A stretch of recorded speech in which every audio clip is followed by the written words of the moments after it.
بسم اللہ الرحمن الرحیم، بیضاوی شریف صفحہ نمبر 32 اور 33۔ اولئک الذین اشتروا الضلالۃ بالہدی، یہی وہ منافقین ہیں کہ جنہوں نے گمراہی کو ہدایت کے بدلے میں خریدا۔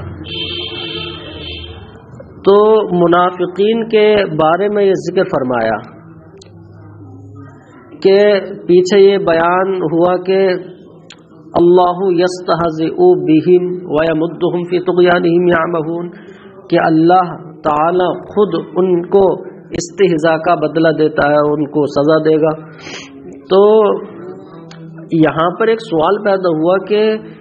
ان میں یہ منافقین کے اندر یہ خصلت کہاں سے آئی کہ جس خصلت کی وجہ سے خود اللہ انہیں سزا دے رہا ہے؟ تو اب بتایا گیا کہ اولئک الذین اشتروا الضلالۃ بالہدی، کہ وہ بری خصلت ان میں اس لیے آئی کہ انہوں نے جو حق کو قبول کرنے کی صلاحیت اور استعداد ان کو عطا کی تھی، اس کے بدلے میں انہوں نے گمراہی کو خرید لیا، یعنی ہدایت کے بدلے میں انہوں نے گمراہی مول لے لی، تو اس وجہ سے انہیں یہ سزا ملے گی۔ اچھا، اختاروها علیہ واستبدلوها، یہاں سے قاضی بیضاوی اس کے معنی مرادی کو بیان کرتے ہیں کہ اشترا سے مراد کیا ہے یہاں پر؟ تو اختار یعنی ترجیح دینا، اور استبدال یہاں بدلنا۔ تو اشترا کا معنی اختیار اور استبدال دونوں ہی ہے، اشترا کے دونوں یہاں مجازی معنی ہے۔ تو یعنی مطلب یہ ہے اختاروہا علیہ، یا اس طرح کا مطلب یہ ہے کہ انہوں نے ہدایت پر گمراہی کو ترجیح دے دیا، واستبدلوہا بہ، اور ہدایت کے بدلے میں گمراہی کو لے لیا۔ اچھا، یہ تو معنی مرادی ہو گیا۔ وَأَصْلُهُ بَذْلُ الثَّمَنِ لِتَحْصِيلِ مَا يُطْلَبُ مِنَ الْأَعْيَانِ، وَأَصْلُهُ سے اب یہاں سے معنی حقیقی بیان کیا، یعنی یہ تو اشتراک کا معنی مرادی ہو گیا کہ مراد کیا ہے، اب اشتراکی اصل اور اس کا معنی حقیقی کیا ہے؟ تو اس کا معنی حقیقی یہ ہے کہ شرا کہتے ہیں مطلوب عینی کو حاصل کرنے کے لیے ثمن کو خرچ کرنا۔ تو وہی بتایا وَأَصْلُهُ بَذْلُ الثَّمَنِ، کہ اشترا کا حقیقی معنی اور اصلی معنی یہ ہے کہ ثمن کو خرچ کرنا، لتحصیل ما یطلب من العیان، یعنی جو اعیان مطلوب ہوتا ہے، مطلوب عینی کو حاصل کرنے کے لیے۔ فَإِنْ كَانَ أَحَدُ الْعِوَزَيْنِ نَاضًا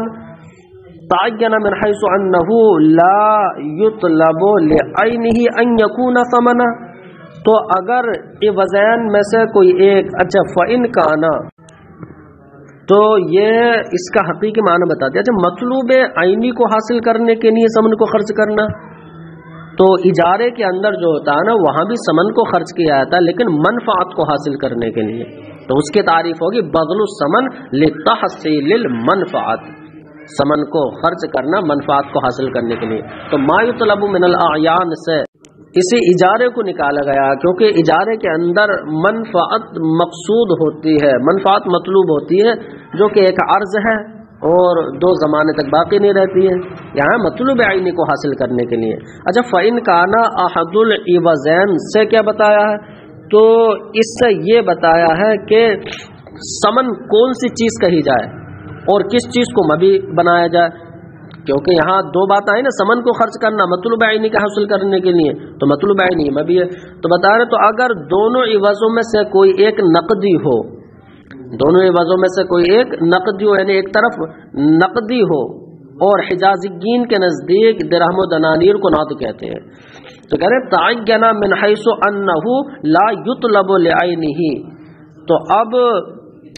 وہ متعین ہے اس حیثیت سے کہ وہ بعین ہی مطلوب نہیں ہوتا، یعنی ثمن بعین ہی مقصود اور مطلوب نہیں ہوتا، تو اس حیثیت سے متعین ہے ان یکون ثمنا، اس کا ثمن ہونا، تو تعین کا فاعل ان یکون ثمنا ہے، تو اس کا ثمن ہونا متعین ہے۔ وَبَذْلُهُ اشْتِرَاءٌ، اب اس ثمن ہونا متعین ہے تو اب اس کا خرچ کرنا خریدنا کہلائے گا۔ وَإِلَّا فَعِدُّ الْعِوَضَيْنِ، اب یہاں سے بتا رہے ورنہ یعنی اگر عوضین میں سے ایک نقدی نہ ہو بلکہ دونوں ہی طرف نقدی ہو، تو ادھر بھی سونا چاندی ہے ادھر بھی سونا چاندی، تو یہ تو بیع صرف کہلائے گی۔ تو اب اس میں جس کو چاہے مبیع فرض کر لے اور جس کو چاہے ثمن فرض کر لے۔ ایسے ہی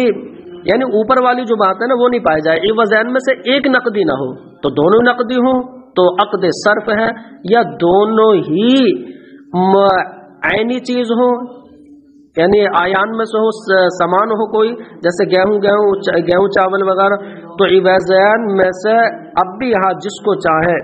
آپ جو ہے ثمن مان لیں، جس کو چاہے مبیع مان لیں، تو یہ کون سی ہوگی؟ بیع مقایضہ۔ تو یا تو بیع صرف ہوگی، وہی بتا رہے وَإِلَّا میں دونوں صورتیں، ورنہ تو عوضین میں سے جس کو تصورتہ، جس کو آپ تصور کر لیں ثمن کی صورت میں، فَبَادِلُهُ مُشْتَرٍ، تو اس کا خرچ کرنے والا مشتری کہلا جائے، وَآخِذُهُ بَائِعٌ، اور اس کا لینے والا بائع کہلائے گا۔ وَلِذَلِكَ عُدَّتِ الْكَلِمَتَانِ مِنَ الْأَزْدَادِ، اور اسی وجہ سے کیا یعنی ان دونوں میں سے ہر ایک مشتری بھی بن سکتا ہے اور بائع بھی بن رہا ہے، تو اس وجہ سے جو بیع و شراء ہے ان دونوں کلموں کو ازداد میں سے شمار کیا گیا ہے۔ بتائیں وَلِذَلِكَ عُدَّتِ الْكَلِمَتَانِ مِنَ الْأَزْدَادِ، اور اسی وجہ سے دونوں کلمے ازداد میں سے شمار کیے گئے ہیں، یعنی طرفین میں سے آخری والی دونوں قسموں میں سے ہر ایک بائع بھی بن رہا ہے مشتری بھی بن رہا ہے، اس لیے بیع و شراء کے الفاظ ازداد میں شمار کیے گئے ہیں۔ اچھا، ازداد کہتے ہیں جو متضاد معنی رکھتے ہو، یعنی بیع بھی مانا اور شراء بھی مانا جائے گا۔ ثم استعیر للإعراض اما فی یدہ محصلا بہ غیرہ، اب یہاں سے جو ہے وہ اشتراک کا اوپر مرادی معنی ہو گیا، یعنی مجازی بھی کہہ سکتے ہیں اسے، پھر وہ اصلہ سے اشتراک کا حقیقی اور اصلی معنی بتا دیا، ثم استعیر سے جو ہے اب مجازی معنی کی تفصیل کر رہے ہیں، کہتے ہیں اشتراک حقیقی معنی تو وہی ہے کہ ثمن کو خرچ کر کے مطلوب عینی کو حاصل کرنا، اور مجازی معنی یہ ہے کہ جو چیز اپنے قبضے میں ہو اس سے اعراض کر کے غیر کو حاصل کرنا، مطلب یعنی مقبوض سے اعراض کر کے غیر کو حاصل کرنا، یہ اس کا مجازی معنی ہے۔ اب چاہے وہ معانی یعنی عرض ہو یا عین ہو، یہ عام ہے۔ تو جو چیز حاصل کی جا رہی ہے جو غیر ہے وہ عین میں بھی ہو سکتا ہے اور عرض بھی ہو سکتا ہے، کچھ بھی۔ تو مجازی معنی وہ مطلقاً اعراض کرنے کے یعنی مقبوض سے اعراض کرنا غیر کو حاصل کرنے کے لیے۔ اب یہاں پر اس کا یہ معنی آتا ہے، یعنی اشتراک کا یہ معنی آتا ہے مقبوض سے اعراض کر کے غیر کو حاصل کرنا، تو اس پر قاضی صاحب نے ایک شعر پیش کیا ہے کہ اس کا معنی یہ بھی آتا ہے، یعنی اشتراک یہ مجازی معنی پر دلیل۔ تو دلیل کیا ہے؟ یہاں پر ابو النجم کا شعر کہ اس کی بیوی جب بڑھاپے کی دہلیز پر پہنچ گئی تو اب اس نے بڑھاپے پر مرثیہ پڑھا اور اس کی کھوئی ہوئی جوانی پر ماتم کرتے ہوئے اس نے یہ کہا کہ اخذت بالجمۃ رأسا ازعرا وبالثنايا الواضحات الدردرا وبالطويل العمر عمرا حیدرا كما اشترى المسلم اذا تنصرا۔ تو یہ ابو النجم بولا، اچھا یعنی اخذت بالجمتی کہتے ہیں یعنی اکٹھا بال اوپر دے بھی رہتے ہیں، یہ ضمے کے ساتھ مجتمع شعر الراس یعنی سر کے جو اکٹھا بال ہوتے ہیں جو ایک جوانی کے عالم میں ہوتے ہیں۔ تو اخذت بالجمتی میں نے تو فرمایا ومنہ، اور اسی قبیل سے کہ اشتراک کا معنی یہ آتا ہے معنی مجازی کے مقبوض سے اعراض کر کے غیر کو حاصل کرنا، تو اسی قبیل سے اخذت بالجمتی۔ تو ابو النجم بولا کہ میں نے پورے سر کے بالوں کے بدلے میں رأسن ازعرا گنجے سر کو لے لیا، وبالثناء الواضحات الدردرا، اور چمکتے دانتوں کے بدلے پوپلا پن کو لے لیا، وبالطویل العمر عمرا حیدرا، اور لمبی عمر کے بدلے میں نے کوتاہ عمر کو لے لیا، یعنی اب یہ میرا یہ سودا ایسا ہی ہے کمشتر المسلم اذا تنصرا، جیسے کہ ایک مسلمان نے سودا کر لیا اذا تنصرا، جب کہ وہ نصرانی ہو گیا۔ یعنی ابو النجم نے کہا کہ میرا یہ سارا لین دین اس شخص کی طرح ہے کہ جو مسلمان ہونے کے بعد نصرانی بن گیا۔ تو کمشتر المسلم اذا تنصرا، اشتر المسلم یہاں محل استشہاد ہے۔ تو اچھا، یہ تلمیحاً ایک واقعہ پیش کیا گیا ہے، اور مسلم سے یہاں مراد جبلہ ابن صفوان ہے، جیسے کہ حاشیہ نمبر 14 میں لکھ رہا آخر میں، یعنی 15 نمبر حاشیے کے اوپر جو لائن ہے۔ تو اس مسلم سے مراد جبلہ ابن صفوان الابہم ہے، یہ غسان کا آخری بادشاہ ہے۔ ابھی حضرت عمر کے دور میں مسلمان ہوا تھا، اور اب یہ کعبے میں گیا کہ بیت اللہ کا طواف کر لے، تو ہوا کہ ایک شخص نے اس کے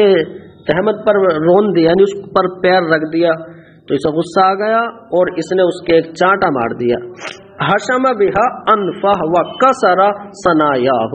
تو ہوا یہ کہ اس کی نکی ٹوٹ گئی اور اس کے جو اگلے دانت ہیں وہ ٹوٹ گئے۔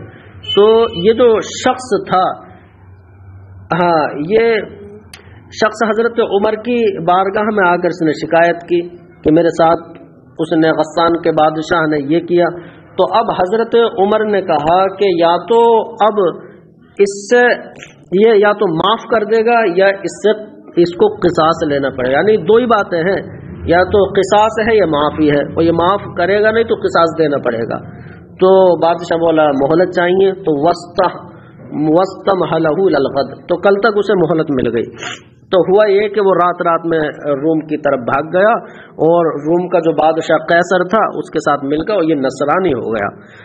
تو روایت یہ کہا تھا کہ انہ بعد ذالک ندیم، اس کے بعد یہ بہت شرمندہ بھی ہوا تھا۔ تو یہ اس غسانی بادشاہ کا معاملہ ہے کہ اس نے مسلمان یعنی اپنے اسلام کا سودا کر لیا جبکہ وہ نصرانی ہو گیا۔ تو اس واقعے سے ابو النجم کا کیا مقصد ہے؟ تو کہنے کا مطلب یہ ہے کہ جس طرح غسانی کی یہ خرید و فروخت کہ اس نے اسلام کے بدلے نصرانیت کو مول لے لیا، تو ایسے ہی میری یہ خرید و فروخت تھی، یعنی میری جو بیوی ہے اس نے جوانی کے بدلے بڑھاپا مول لے لیا، یہ بھی انتہائی خسارے کا ہے۔ تو یہاں پر اشترا یعنی اشتر المسلم، یہاں پر مطلب مسلمان ہونا جو اسلام اس کے قبضے میں تھا، مقبوضہ شے تھی یہ، تو اس اسلام سے اعراض کر کے نصرانیت کو حاصل کرنے کے معنی میں اشتر المسلم میں اشترا استعمال ہوا ہے، یعنی مقبوضہ اسلام سے اعراض کر کے غیر جو چیز ہے نصرانیت اس کو حاصل کرنا، اور ان دونوں چیزوں میں کوئی مال بھی نہیں ہے اور عین بھی نہیں ہے، نہ تو یہ آیان سے ہے نہ مال سے ہے، تو مجازی معنی کی ہماری تائید ہو گئی کہ مجازی اس معنی میں بھی آتا ہے۔ اچھا، ترجمہ اوپر سے رہ گیا ہے۔ ثم استعیر للإعراض اما فی یدہ محصلا به غیرہ، یعنی اشتراک کا مرادی معنی تو وہی ہے اختیار و استبدال، پھر حقیقی معنی بنا دیا، پھر اس مجازی معنی کی تفصیل کے لیے کہ پھر اشتراک کا جو مجازی اشتراک کا جو معنی ہے اس کو استعارہ کر لیا گیا، یعنی استعارے کے طور پر یہ استعمال کر لیا گیا، اما فی یدی جو چیز اپنے قبضے میں ہو، یعنی مقبوضہ سے اعراض کر کے محصلا به غیرہ اس کے ذریعے دوسری چیز کو حاصل کرنے کے لیے، یعنی اس معنی میں استعمال کر لیا ہے۔ تو مقبوضہ سے اعراض کر کے غیر چیز کو حاصل کرنے کے معنی میں اس کو استعارتاً استعمال کر لیا گیا۔ سواء کان من المعانی، اب چاہے وہ دوسری چیز غیر چاہے معانی میں سے ہو یا اعیان میں سے ہو، ومنہ اور اسی قبیل سے کہ اشترا کا یہ معنی ہے، یہ ابو النجم کا یہ شعر ہے۔ ثم اتسع فیہ، اب یہاں سے کیا ہے؟ تو یہاں سے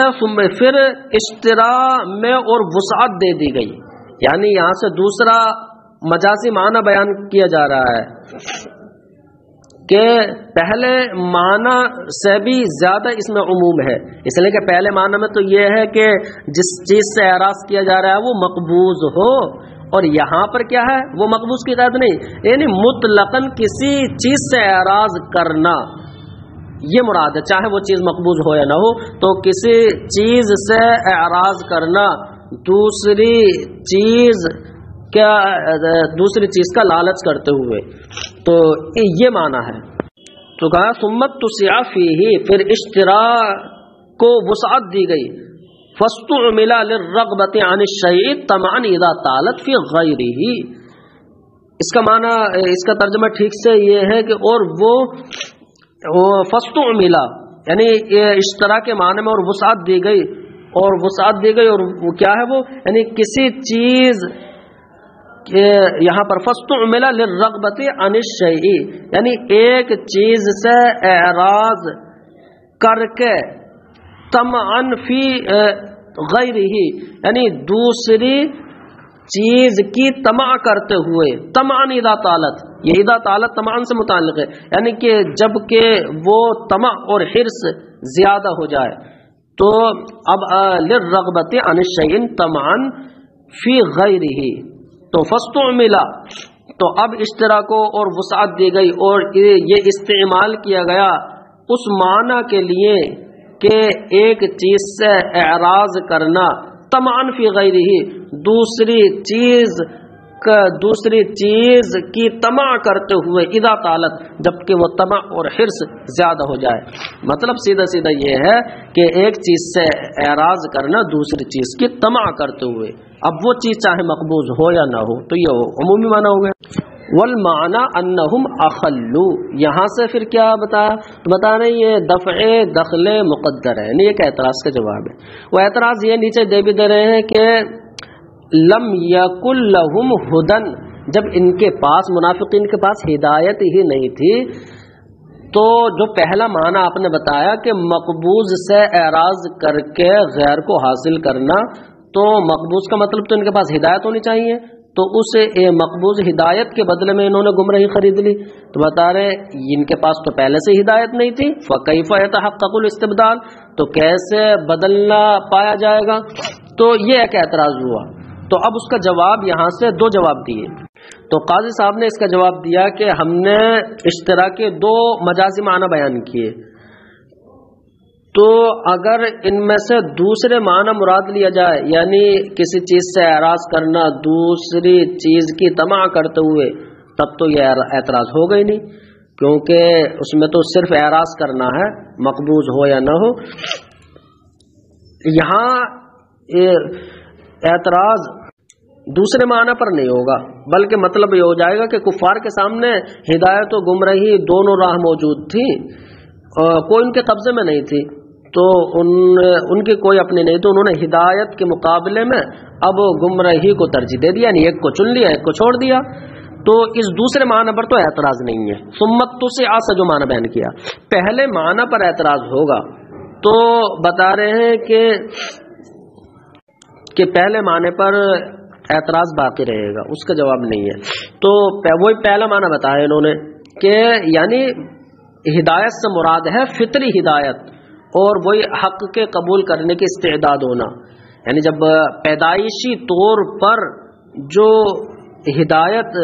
یعنی اور طبعی اور فطری جو ہدایت ملتی ہے وہ ان کے قبضے میں ہے، تو اس سے اعراض کر کے انہوں نے گمراہی کو لے لیا، تو خیر اس پر اعتراض باقی رہے گا۔ تو وہی انہوں نے جواب دیا، والمعنی انہم اخلوا بالہدی الذی، اور معنی یہ ہے کہ انہم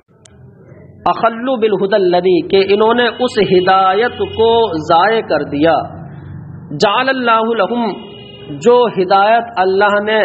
ان کے لیے رکھی، بالفطرت التی، اس فطرت کے طور پر، فطر الناس علیہا، جس فطرت پر لوگوں کو پیدا کیا، تو یہ مقبوضہ ہدایت ان کے، یعنی یہ ہدایت ان کے قبضے میں تھی، تو اب انہوں نے اس کو ضائع کر دیا اور گمراہی کو وہی حاصل کر لیا، تو بتا رہے اس معنی پر تو خیر اعتراض رہے گا، جو دوسرے معنی پر نہیں ہے. تو وہ یہ انہم اخلوا بالہدی الذی، کہ منافقین نے اس ہدایت کو ضائع کر دیا کہ جو ہدایت اللہ نے ان کے لیے اس فطرت کے طور پر رکھی کہ جس فطرت پر لوگوں کو پیدا کیا، تو اس ہدایت کو تو انہیں ضائع کر دیا. محصلین الضلالۃ، اس گمراہی کو حاصل کرنے کے لیے ذهبوا الیہا، جس گمراہی کی طرف یہ چلے گئے. تو یہ پہلا معنی ہوا، اس پر اعتراض برقرار ہے. واختاروا الضلالۃ واستحبوها علی الہدی. اور بتائیں دوسرا معنی، تو دوسرا جو مجازی معنی اس پر کوئی اعتراض نہیں ہے، اور وہ یہاں سے بتایا کہ مطلب یہ ہے کہ انہوں نے گمراہی کو ترجیح دے دیا اور اس گمراہی کو پسند کر لیا ہدایت پر. تو یہ تو اب چاہے اپنے قبضے میں ہو یا نہ ہو، اس پر کوئی اعتراض نہیں ہے. فما ربحت تجارتهم. اچھا یہاں پر اولئک الذین اشتروا الضلالۃ، تو اولئک مبتدا ہے اور الذین اشتروا یہ خبر ہے، اور خبر جب اس میں موصول ہو تو تب وہ تعریف اللام کی درجے میں ہو جاتی ہے، اور لام تعریف سے تو زید القائم جیسے اس میں تو حصر کا معنی ہو جاتا ہے، تو یعنی خبر مبتدا پر منحصر ہو جاتی ہے. تو اس کا مطلب ہوگا منافقین ہی، اولئک الذین کا مطلب یہ کہ منافقین ہی وہ ہیں کہ جنہوں نے گمراہی کو خریدا، حالانکہ کافر بھی تو ایسے ہیں. تو جواب اس کا کیا جواب ہوگا؟ جواب یہ ہے کہ یہاں حصر جو کیا نا یہ حقیقت میں نہیں ہے، بلکہ یہ حصر تو ادعائی کہہ سکتے ہیں، یعنی منافقین کے کمال کفر کی وجہ سے دعویٰ کر دیا، ورنہ تو کافرین نے بھی ہدایت کے بدلے گمراہی خرید لیا. مطلب یہ ہے کہ منافقین کا کفر ہی نہیں تھا، کفر کے ساتھ ساتھ یہ استہزاء بھی کرتے تھے اور فساد بھی مچاتے تھے اور دھوکہ بھی دیتے تھے، یہ تمام گندگیاں شامل تھی. تو ان کے جو کفر ہے اس میں تو اور زیادہ تعفن ہو گیا، ایک تو کریلا ہے اوپر سے نیم چڑھا ہے، تو پھر تو یہ اور زیادہ معاملہ، اس وجہ سے یہاں حصر کر لیا، ورنہ تو حصر حقیقی نہیں ہے. فما ربحت تجارتهم، تو ان کی تجارت نے فائدہ نہ دیا، یعنی ان کی تجارت بے سود ہو گئی. اب یہاں سے قاضی صاحب فرماتے ہیں کہ اس عبارت میں ترشیح بھی ہے اور استعارہ بھی ہے. اچھا، ترشیح اور استعارہ ایک ساتھ آ سکتے ہیں، یہ یہاں پر قاضی بیضاوی بتائیں گے. تو ترشیح کسے کہتے ہیں؟ تو یہاں پیچھے مطلب یعنی منافقین نے گمراہی کو ہدایت کے بدلے میں خریدا، تو اب تبدیل ہدایت بالضلالت اس کو تشبیہ دی تھی اشترا سے. تو تبدیل کو اور اختیار کو تشبیہ دی تھی پیچھے اشترا سے، تو گویا کہ اشترا جو ہے یہ مشبہ بھی ہی ہے، اور مشبہ بھی یعنی خریدنا، اسی کے یہاں مناسبات ہے تجارت اور فائدہ، یہ خریدنے میں تو ہوگا. تو مشبہ بھی کے مناسبات کا ذکر کرنا یہ ترشیح کہلاتا ہے. تو یہاں پر تبدیل ہدایت بالضلالت، یہاں پر اس کو تشبیہ دی تھی اشترا سے، اور اشترا کے یہاں تجارت و نفع اس کے مناسبات ہیں مشبہ بھی کے، تو مشبہ بھی کے مناسبات کا ذکر ترشیح کہلاتا ہے. اور استعارہ کیسے ہے؟ تو بتائیں، استعارہ منافقین نے ہدایت کے بدلے گمراہی لے لی، تو انہوں نے ہدایت کو تو فوت کر دیا، اور جو فائدے مرتب ہوتے وہ بھی ختم ہو گئے. تو اب ان کو تشبیہ دی ہے تاجر کو کے نقصان کے ساتھ، جو اپنا راس المال بھی کھو دے اور نفع بھی حاصل نہ کرے. تو اب کہتے ہیں کہ اس کی تجارت بے سود ہو گئی. تو اب یہاں پر منافقین مشبہ ہو گئے اور تجارت مشبہ بھی، اور وجہ شب یعنی منافقین نے بھی خسارہ اٹھایا اور تجارت بھی میں بھی نقصان ہوا، تو نقصان ہونا یہ وجہ شب ہے.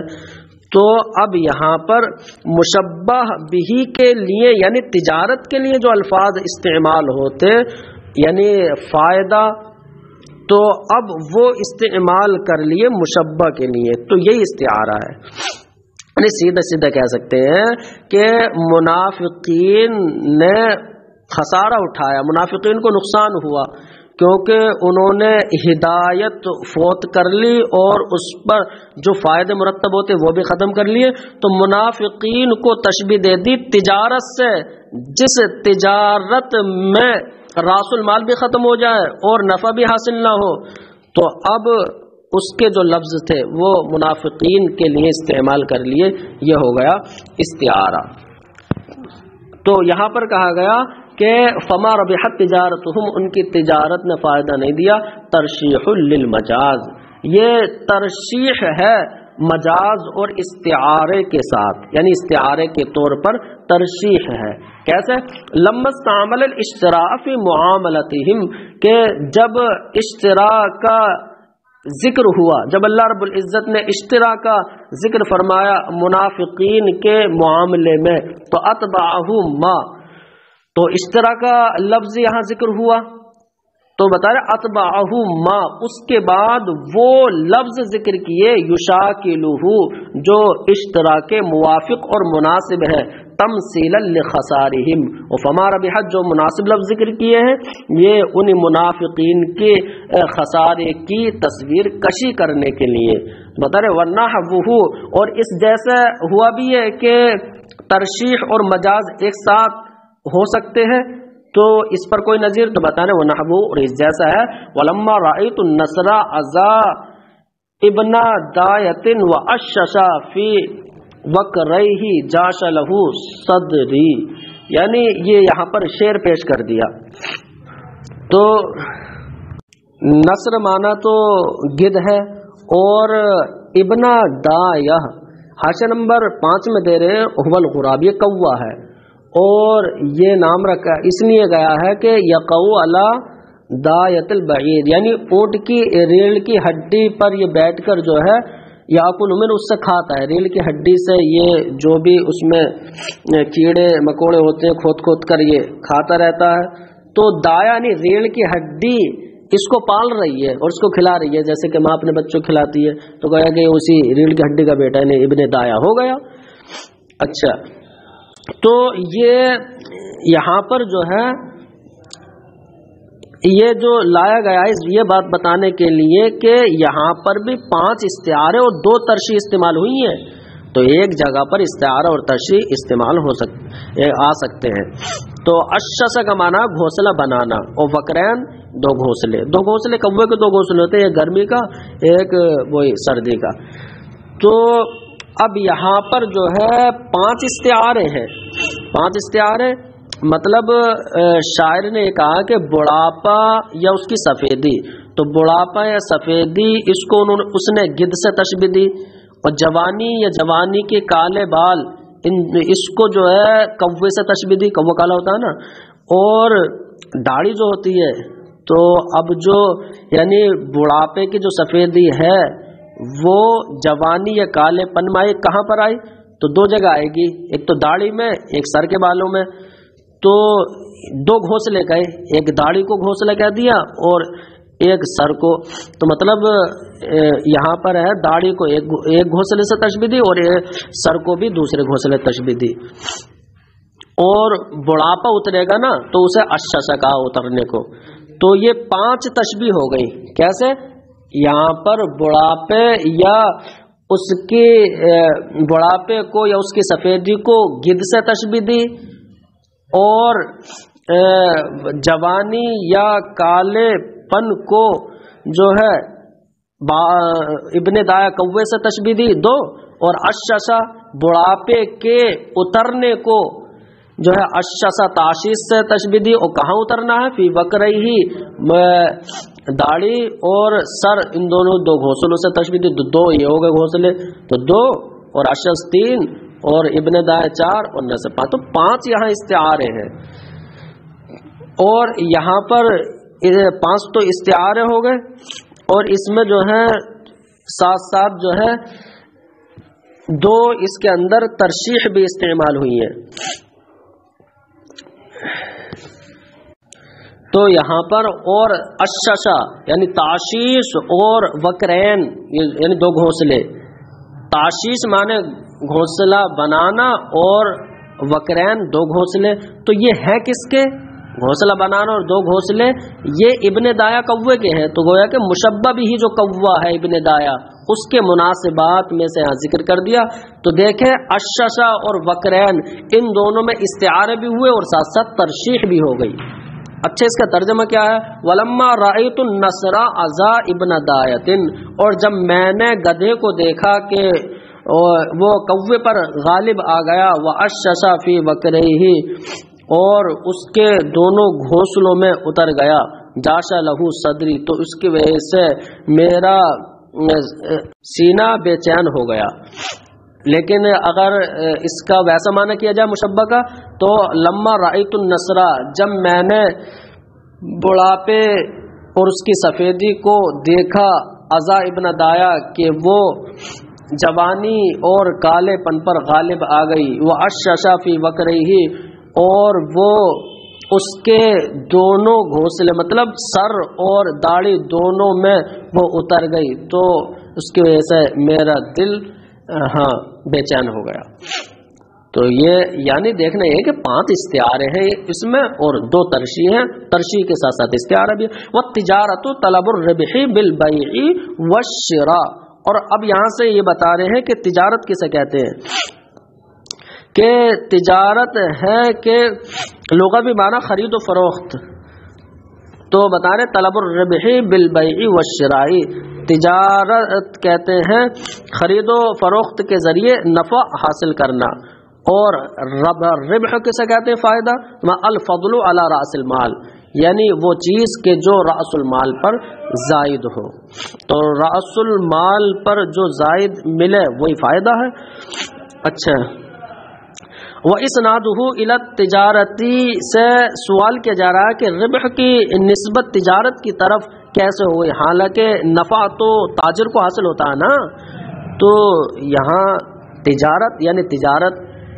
نے نفع حاصل نہیں کیا، تاجر نفع حاصل کرتا، تو نفع حاصل کرنا یا نہ کرنا یہ تاجر کا کام ہے، تجارت کا تھوڑی۔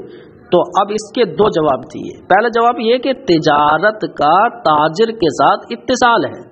اس اتصال و مناسبت کی وجہ سے مجازن نفع کی اسناد تجارت کی طرف کر دی، یعنی جس طریقے سے تجارت نفع حاصل کرنا یہ تاجر کا فعل ہے، تو تجارت کا بھی تو اس میں فعل ہے، تو اس کا مطلب تجارت تاجر کے ساتھ متصل ہے، تو نفع کی نسبت تجارت کی طرف ہی کر دی۔ اور دوسرا جواب کیا ہے کہ تجارت کو تاجر کے ساتھ پہلے تشبیہ دی، کہ جیسے تاجر کو نفع نقصان ہوتا ہے ایسے تجارت میں نفع نقصان ہوتا ہے، اور تجارت کو تاجر کے ساتھ تشبیہ دے کر اب مشبہ تاجر تجارت ہو گئی، تو اسی کی طرف نسبت کر دی۔ تو کہہ سکتے ہیں کہ پہلے میں تو ڈائریکٹ مجازن ہے اور دوسرے میں تشبیہ کے طور پر مجازن استعمال کیا ہے۔ ہاں، وَإِسْنَادُهُ إِلَى التِّجَارَةِ، اور ربح کی اسناد یعنی فائدہ نہیں ہوا تو خسارہ کہہ لیں، خسارے کی اسناد تجارت کی طرف، وَهُوَ لِأَرْبَابِهَا، حالانکہ فائدہ یا نقصان یہ تو ارباب تجارت کے نہیں ہوتا ہے، تو بتا رہے یہ اسناد جو ہے علت اتساعی، یہ تو مجاز کے طور پر ہے، اور مجاز کے طور پر کیسے ہے تو اس کی 2 وجہ بتائیں مجازن کی، لِطَلَبُّسِهَا بِالْفَاعِل، مجاز کے طور پر یا تو اس لیے ہے کہ تجارت تاجر یعنی فاعل کے ساتھ متلبس اور متصل ہے، تو اتصال اور التباس تجارت کے فاعل سے ہونے کی وجہ سے یہاں مجازن تجارت کی طرف نسبت کر دی، اور لِمُشَابَهَتِهَا إِيَّاهُ مِنْ حَيْثُ أَنَّهَا سَبَبُ الرِّبْحِ وَالْخُسْرَانِ، یا تجارت کی طرف اسناد اس لیے کر دی کہ تجارت کو تاجر سے تشبیہ دے دی اس حیثیت سے، یعنی وجہ شبہ اس حیثیت سے کہ یہ دونوں فائدہ اور نقصان کا سبب بنتے ہیں، تو تشبیہ کے طور پر پھر مجازن استعمال کر لیا۔